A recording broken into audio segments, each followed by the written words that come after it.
আমি নামাজ পড়তে মসজিদে গেলাম, হয়েছে আর সাজগোজ করতে হইব না। তোমার গায়ের রং আমি মাইনা নিছি, তুমি কালো হইলো আমার বউ, ফর্সা হইলো আমার বউ। এখন যাও উজু করে আসো।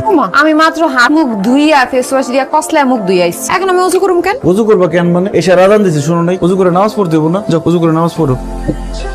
আমার না আজকে নামাজ পড়তে ইচ্ছা করতেছে না, কালকে পড়ুম না। আজকে নামাজ পড়তে ইচ্ছা করতেছে না, খালি খাইতে ইচ্ছা করতেছে। খাওয়ার সময় তার কও না যে আজকে খাইতে ইচ্ছা করতেছে না, কালকে খাবো না। তাছাড়া তুমি যে আজকে রাতে বাঁচবা তার কোনো গ্যারান্টি আছে? আল্লাহ না করো আজকে রাতে তুমি মরে গেলা, তাহলে তো বেনামাজি হিসেবে মরবা। সেজন্য এখন এই মুহূর্তে নামাজ পড়বে, যাও উজু করে নামাজ পড়ো। নামাজ কেমনে পড়বো? শাড়িটা তো আধোয়া, আধোয়া শাড়ি পরে কি নামাজ পড়া যায় বলে? তো এটা ধোয়া শাড়ি হইলে একটা পরিষ্কার শাড়ি পরে নামাজ পড়ো। মানে মানে কি সত্যি করে বলো তো, তুমি কেন নামাজ পড়তে যাইতেছো না? ধরা যখন পড়ে গেছি আর মিথ্যা বলবো না। আমি না নামাজের নিয়ম কানুন সূরা কিরাত কিচ্ছু পারি না। ইয়াল্লাহ কি বলতেছো তুমি? নামাজের সূরা কিরাত নিয়ম কানুন কিছুই পারো না? না পারি না, আসলে অনেক ছোটবেলায় মতো বেগিয়ে পড়ছিলাম তো, কিছুই আমার মনে নেই, সব ভুলে গেছি। হ্যাঁ বলে কি? তোমার কথা শুনে মনে হইতেছে তুমি জীবনে কোনোদিন নামাজই পড়ো নাই। এই ভালো কথা, তুমি না আমারে টেলিফোনে বলছো তুমি কোরআন তেলাওয়াত করতে পারো। ও বলছিলাম। আমার সাথে এত বড় মিথ্যা কথা বলছো? তোমার নাম বকুল না হয়ে ভণ্ড হওয়া দরকার। তুমি আমারে বলছো যে তুমি কোরআন তেলাওয়াত করতে পারো, কিন্তু তুমি সূরা কিরাত নামাজের নিয়ম কানুন কিছুই পারো না। তোমার মিথ্যা কথা বলছো না? আমি তোমার উচিত শিক্ষা দেবো, দেখো।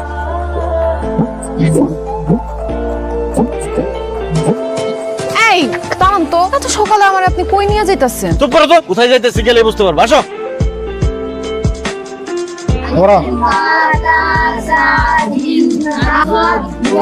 আসসালামু আলাইকুম মৌলভী সাহেব। ওয়ালাইকুম সালাম, কেমন আছো ওসমান? আছি আলহামদুলিল্লাহ ভালো।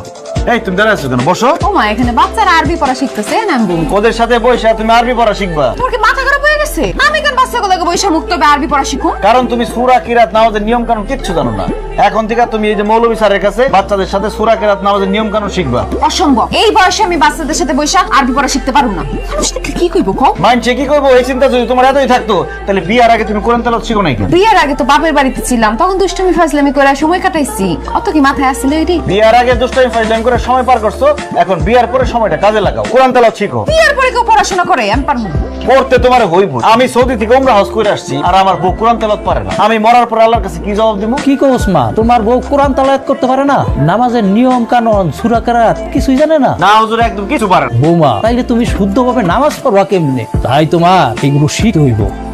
আসো বসো এখানে, শুনো, শিক্ষার কোনো বয়স নাই। শেখার কোনো বয়স না থাকলে আপনি শিখেন, আমারে কনকে? এই তুমি কিন্তু বেশি বাড়াবাড়ি করতেছো। বাড়াবাড়ি তো তুমি করতেছো। তোমার কত বড় সাহস, তুমি মৌলবীর মুখে মুখে কথা বলো। হুজুর কিছু মনে না করলে একটু ব্যর্থ জানতো। এখন যদি পড়তে না বসো এদের সাথে, এই ব্যাট দিয়ে বাইরে একদম চাপা ফিরে হুজুর, আমার বউরে যেইভাবে হোক আরবি শিখাই দিবেন। কোরআন তেলাওয়াত করতে হবে তার ঠিক মতো পড়বো। কালকে থেকে পবিত্র মাহে রমজান শুরু হইতেছে, সেহরি খাওয়ার সময় হয়ে যাইতেছে, আর তোমরা সবাই নাক ডেকে ঘুমাইতেছো। সেহরি খাইতে হবে না, রোজা রাখতে হবে না? না না, এর তো রাইতে আমি কিছু খাবো না, আমি ঘুমাইতে গেলাম। এটা কেমন কথা বললেন আব্বা? আপনি ঘুমাবেন মানে রোজা রাখতে হবে না? হয়েছে কি জামাই বাবা, ওই যে আমার তো ওই যে গ্যাস্ট্রিকের সমস্যা আছে, এই জন্য রোজা রাখতে পারি না। আর রোজাই যখন রাখতে পারি না, তখন ওই সেহরি খায় কি লাভ? ও জামাই বাবাজি, আমার তো ডায়াবেটিস, একটু পর পর খাইতে হয়, এই জন্য তো আমি রোজা রাখতে পারি না, এই জন্য আমি সেরে খাবো না। ভাই আমিও সেরে খাইতে পারবো না। তুমি আমার ভাই বোনা যে আমি বাহানা দেয়াইতেছি, বিশ্বাস করো কয়েকদিন ধরে আমার পেটের অবস্থা ভালো না। কতক্ষণ পর পর আমার বাথরুমে যেতে হয়, আর এই অবস্থায় যদি আমি সেহরি খাই তাহলে কালকে তো আমার সারাদিন বাথরুমে পড়ে থাকতে হইব। যেহেতু রোজাই রাখতে পারো না, তাহলে আর সেহরি খাই কি লাভ, বুঝছো না? দেন দুলাভাই, আমি এমনি দুর্বল মানুষ, রোজা রাখতে চাই দেখবো কখন জানি ফিট হয়ে পড়ে গেছি, আর তাছাড়া আমি বেশিক্ষণ না খায় থাকতেও পারি না, এই জন্য আমি সেরেও খাবো না, রোজাও রাখবো না। ময় মুরব্বী কেউ যখন রোজা রাখতেছে না, আমি একলা রোজা রাখি কি করব? সবাই দেখা যাবে আমার সামনে গপ গপ করে খাইতেছে, অগো খাওন দেখা আমার খাইতে ইচ্ছা করবো, তারপর রোজাটা হালকা হয়ে যায়। আমিও রোজাটা না রাখি। এই খবরদার, কেউ ঘুমাতে যেতে পারবেন না। এখন যদি আপনারা সেহরি না খান, রোজা না রাখেন, আমি গ্রামবাসীরা কয়ে দেবো আপনাকে পরিবারের কেউ রোজা রাখে না, সবাই বেরোজগার। তো করে দিতে পারি না। তোমার ভালো লাগলে তুমি থাকবা, নাহলে চলে যাও। কি বলতেছেন এইসব? আমি চলে যাবো? তোমার শ্বশুর যা কইছে একদম ঠিক কইছে। তোমার শ্বশুর যেমন সুদের ব্যবসা ছাড়তে পারবো না, আমিও তেমন রাজনীতি ছাড়তে পারবো না। তোমার জন্য আমি কেন স্বপ্ন ভঙ্গ করো? আমার কত দিনের স্বপ্ন আমি মহিলা চেয়ারম্যান হব, তাই আমি সিদ্ধান্ত নিছি সামনে ইলেকশন, এখন থেকে আমি মাঠে যাবো, মিটিং মিছিল করুম। আব্বা আম্মা, তোমরা যেহেতু তোমাকে কথা কই দিছো, তাহলে আমি আমার কথাটা কই। আমি আর আমার বউ এই রোজা টোজা রাখতে পারবো না। যেই জিনিসে অভ্যাস নাই ওই জিনিস কইরা আমি আমার শরীরটা তো নষ্ট করতে পারি না। আর এই ব্যাপারে যদি আমার কেউ বাধা দিতে আসে, তাহলে আমি ভুলে যাবো সে আমার বোনের জামাই। দেখেন দুলাভাই, আপনি মেহমান মানুষ, মেহমানের মতো থাকেন, আমাদের সংসারে এত খবরদারি করতে আসেন না তো। আর আমি রোজা থাকতে পারবো না, আমার রোজা থাকতে কইেন না। বকুল, তোমার মা বাবা ভাই ভাবি সবাই তাদের মতামত জানাই দিচ্ছে, তুমি কি কিছু বলবা? আমি আর কি কমু, আমার বাবা মা ভাই ভাবি যা বলছে আমিও তাদের সাথে একমত। আমি যেমন আছি তেমনই থাকুম। আমি আপনার জন্য নিজের এত পরিবর্তন করতে পারবো না। ও আচ্ছা বকুল, আমি সবসময় চাইছিলাম একজন নম্র ভদ্র নামাজি পরহেজগার মেয়ে আমার বউ হইব। তোমার ছবি মোবাইলে প্রথমে দেখা আমার তোমার সেরকম মেয়ে মনে হয়েছে। এই জন্য আমি আর দেরি না কইরা তাড়াতাড়ি টেলিফোনে বিয়েটা সেরা হলাইছি, যাতে আমি দেশে আসতে আসতে তোমার আরেক জায়গায় বিয়ে না হয়ে যায়। আমি দেশে এসে প্রথম যেদিন তোমার দেখছি সেদিনই আমি বুঝছি যে টেলিফোনে না যাই না শুই না বুঝা বিয়ে করে আমি ভুল করছি। বিয়া স্বামী স্ত্রীর সারা জীবনের বন্ধন, দুইজন দুজনকে দেখা যায় না শুই না তারপর বিয়ে করা উচিত। টেলিফোনে মানুষ বেশিরভাগ সময় মিথ্যা কথা বলে।